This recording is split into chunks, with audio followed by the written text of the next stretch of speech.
So அதனால தான் நான் இப்போ வந்து ஷார்ட் வீடியோவாகவே நான் போடுறேன். ஏன்னா லென்த்தாக போட்டால் நிறைய பேருக்கு வந்து இதாக புரியாது அப்படிங்கிறதுக்காக நான் சின்ன சின்ன வீடியோஸாகவே போடுறேன். கிளாஸ் 1, கிளாஸ் 2, கிளாஸ் 3 அந்த மாதிரி நான் போடுறேன். நீங்கள் அதை யூஸ் பண்ணிக்கோங்க. ஸோ இந்த நம்ம ஏற்கனவே நான் ஃபஸ்ட்டு பார்ட்டில் நான் சொன்ன மாதிரி டென்சஸும் பார்ட்ஸ் ஆஃப் ஸ்பீச்சும் தான் பேசிக்.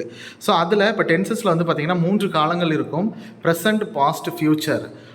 அந்த ஒவ்வொரு காலத்துலேயும் நமக்கு 4 காலம் இருக்கும். சரி, ஏன் சார் இது ரொம்ப முக்கியம்னா, இந்த மாதிரியான ஒரு டாப்பிக்கில் தான் நமக்கு ஆர் ஆஸு, அடுத்தது ஹேடு எங்கே போடணும், அப்புறம் வில் ஆர் ஷால் எங்கே போடணும், பாஸ்ட் பார்ட்டிசிபிள் எங்கே போடணும், வெர்பு ஃபார்ம்ஸ் எப்படி யூஸ் பண்ணணும், அடுத்தது வந்து ஒரு சென்டென்ஸில் இருக்கிற எல்லா வேர்ட்ஸும் எது எதெல்லாம் குறிக்கும், அதனுடைய பார்ட்ஸ் என்ன, அது நவுனா, ப்ரொனவுனா, வெர்பா, அட்வெர்பா, அட்ஜெக்டிவா, இல்லை ப்ரிப்போசிஷனா, கன்ஜங்ஷனா, இன்டர்ஜெக்ஷனா அப்படிங்கிறதெல்லாம் நமக்கு அது தெரியும். சரிங்களா? ஸோ நான் இந்த கிளாஸுக்குள்ளார போகிறதுக்கு முன்னாடி வெர்பு நம்ம சின்ன வயசுலேருந்து படிச்சிருப்போம். அதாவது go, went, gone, do, did, டன்னு, இந்த மாதிரி ரன், ரன் இந்த மாதிரி வந்து present verb, past verb, past பார்ட்டிசிபிள்னு படிச்சிருப்போம் இல்லைங்களா? அந்த மாதிரி வெர்ப்ஸ் முதல்ல நமக்கு தெரிஞ்சால் தான் நம்மளால் ஒரு சென்டென்ஸையே நம்ம வந்து ஃப்ரேம் பண்ணவே முடியும். ஓகேங்களா? அதே மாதிரி ஆங்கிலத்தை பொறுத்த மட்டும் நம்மளுடைய தமிழ் மொழியில் அது நம்ம புரிந்து அதை நம்ம அண்டர்ஸ்டாண்ட் பண்ணி நம்ம ப்ரொசீட் பண்ணும்போது அது நமக்கு எளிமையாக இருக்கும். ஸோ பாருங்கள், ஃபஸ்ட்டு ப்ரெசண்ட்டில் சிம்பிள் ப்ரெசண்ட்டு, அடுத்தது ப்ரெசன்ட் கண்டினியூஸ், அடுத்தது ப்ரெசன்ட் பர்ஃபெக்ட்டு, அடுத்தது ப்ரெசன்ட் பர்ஃபெக்ட் கண்டினியூஸ், அதே மாதிரி பாஸ்ட்டில் சிம்பிள் பாஸ்ட்டு, அடுத்தது பாஸ்ட் கண்டினியூஸ், அடுத்தது பாஸ்ட் பர்ஃபெக்ட்டு, அடுத்தது பாஸ்ட் பர்ஃபெக்ட் கண்டினியூஸ். அதே மாதிரி ஃப்யூச்சரில் simple future, future continuous, future perfect tens, அடுத்தது ஃப்யூச்சர் பர்ஃபெக்ட் கண்டினியூஸ். ஸோ டோட்டலாக 12 டைப்ஸ் ஆஃப் டென்சஸ் இருக்குது. ஸோ ஒவ்வொன்றுத்துக்கும் நான் ஃபார்ம் கொடுத்துருப்பேன். அந்த இதுதான் ரொம்ப முக்கியம். இப்போ சிம்பிள் ப்ரெசன்ட் அப்படின்னு சொன்னால் ஒரு சப்ஜெக்ட் இருக்கும், அது கூட வந்து ப்ரெசன்ட் வெர்பு போடணும். அதே மாதிரி s for third person singular. இந்த மாதிரி third person, first person singular, first person plural, second person அப்படின்னா என்னன்னு பார்த்தீங்கன்னா அது இங்கே எழுதியிருப்பேன் பாருங்கள். அது எல்லாமே வந்து ப்ரொனவுன்ஸை பேஸ் பண்ணும். அது ப்ரொனவுன்ஸ் எங்கே இருக்கும்? பார்ட்ஸ் ஆஃப் ஸ்பீச்சில் இருக்கும். ஸோ நவுன் பெயர்ச்சொல், ப்ரொனவுன் பிரதிபெயர்ச்சொல், வெர்பு வினைச்சொல், அட்வெர்பு வினையை விவரித்து சொல்லும் சொல், அடுத்தது அட்ஜெக்டிவ். நவுனை அதாவது பெயர்ச்சொல் அல்லது பிரதிபெயர்ச்சொல்லை விவரித்து சொல்வது அட்ஜெக்டிவ். ப்ரிப்போசிஷன் அதாவது ஒரு சென்டென்ஸில் இருக்கிற சப்ஜெக்ட்டுக்கும் ஆப்ஜெக்ட்டுக்கும் உண்டான தொடர்பை பற்றி கூறுவது. அடுத்தது கன்ஜங்ஷன் இணைப்பு சொல், அடுத்தது இன்டர்ஜெக்ஷன் ஒரு இமோஷனலாக கனெக்ட் ஆகுறது. ஓகேங்களா? அவ்வளோதான்.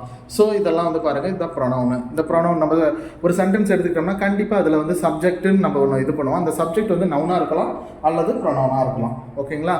ஸோ எஸ்ஐ அட்டன் பண்ண போகிறீங்க அப்படின்னா ஃபஸ்ட்டு இதுதான் பேசிக். அதே மாதிரி எஸ்எஸ்சி ஜிடி அட்டன் பண்ண போகிறோம்னாலும் இதுதான் பேசிக். கண்டிப்பாக இதில் இருந்து தான் அதிகமான கேள்விகளை நாம் வந்து எதிர்பார்க்கலாம். சரிங்களா?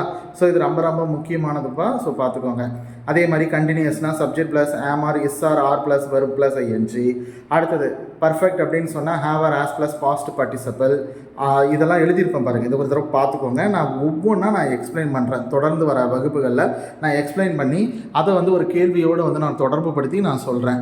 ஸோ இருக்கிறதுல ஈஸியானது எஸ்ஐயில் இங்கிலீஷ் கிராமரை நம்ம எல்லோரும் மிஸ் பண்ணுற ஏரியா 10க்கு 10, அந்த 10க்கு 10 நம்ம ஈஸியாக நம்ம இது பண்ணிடலாம். ஒரு தடவை அப்படியே பாருங்கள். நான் அடுத்த வீடியோவில் நான் தொடர்ந்து நான் இதை பற்றி நான் ஃபுல்லாக உங்களுக்கு நான் எக்ஸ்பிளைன் பண்ணுறேன். ஓகேங்களா? ஆனால் ஒன்று டென்சஸ், பார்ட்ஸ் ஆஃப் ஸ்பீச் 2 தான் ஆங்கில இலக்கணத்தினுடைய அடிப்படை. இது தெரிஞ்ச பிற்பாடு தான் நம்ம active voice, passive voice, degrees of comparison, reported speech எல்லாமே நமக்கு புரியும், ப்ரொசீட் பண்ணவும் முடியும். சரியா? இதுக்கடுத்தது ஒரு இம்பார்ட்டன்ட் வந்து ஹோமோஃபோன்ஸு அந்த மாதிரிலாம் கேட்பாங்க. அதுவும் நமக்கு ஈஸியாக போயிடும். ப்ரிஃபிக்ஸு, சஃபிக்ஸு இந்த மாதிரியான விஷயங்கள்லாம் இருக்குது. ஸோ அதுவும் நமக்கு ஈஸியாக போயிடும். சரியா? ஸோ இதுதான் வந்து நம்மளுடைய கிளாஸு. ஓகேங்களா? ஸோ இப்போ ஸ்டூடெண்ட்ஸ் இல்லை, இதுதான் நம்மளுடைய கிளாஸ் ரூமு. மேக்ஸிமம் புக்ஸ் எல்லாம் இங்கே வச்சுருக்கோம். ஸோ இப்போ தான் நம்ம இந்த ஆண்டு தான் புதிதாக தொடங்கப்பட்டது. உங்களுக்கு வகுப்புகளில் இணைய விரும்பினால் நீங்கள் தாராளமாக வந்து 6380330584 என்ற எண்ணுக்கு தொடர்பு கொள்ளுங்கள். ஹாஸ்டல் வசதி இருக்குது. உங்களுக்கு எந்த டிஎன்பிஎஸ்சி ஆகட்டும், இல்லை போலீஸ் ஆகட்டும், எஸ்ஐ ஆகட்டும், இல்லை சென்ட்ரல் கவர்மெண்ட்டில் எஸ்எஸ்சி, ஜிடி, சிடெட்டு, அடுத்தது ஆர்ஆர்பி, ஆர்பிஎஃப் எதுவாக இருந்தாலும் எல்லா எக்ஸாம்ஸுக்குமான கோச்சிங் இங்கே தரப்படுது. நீங்கள் தொடர்ந்து கான்டாக்ட் பண்ணுங்கள். நான் தொடர்ந்து இந்த வகுப்பை வந்து உங்களுக்கு நான் அப்டேட் பண்ணுறேன். ஓகேயா? Thank you. God bless you. All the best.